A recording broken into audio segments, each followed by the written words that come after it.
The first stock to keep your eye on will be the wind power giant Suzlon, where its German wholly owned subsidiary Senvion has inked the pact with the bank consortium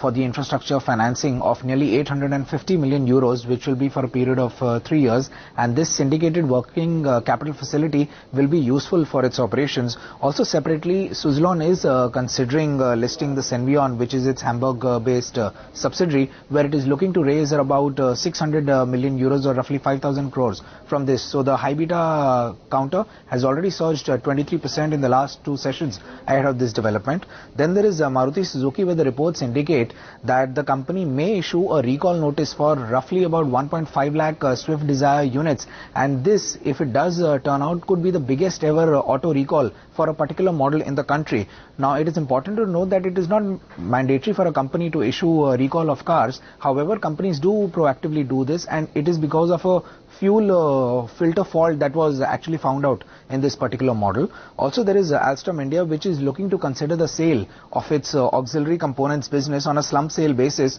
which will be largely done to an Indian company as being advised by the European advisory firm Triton, and that is subject to some necessary approvals. So this move is largely part of the non-core asset disposal program that Alstom, the French parent, had kicked off in November last year. And lastly, you have GVK Power and Infra, where it's a positive development that the Australian court, which is the Land Court of Queensland, has given a conditional nod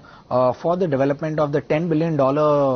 alpha coal mine being developed by GVK Hancock in Australia, and has recommended that the environmental clearance as well as the mining lease be granted subject to some stiff riders.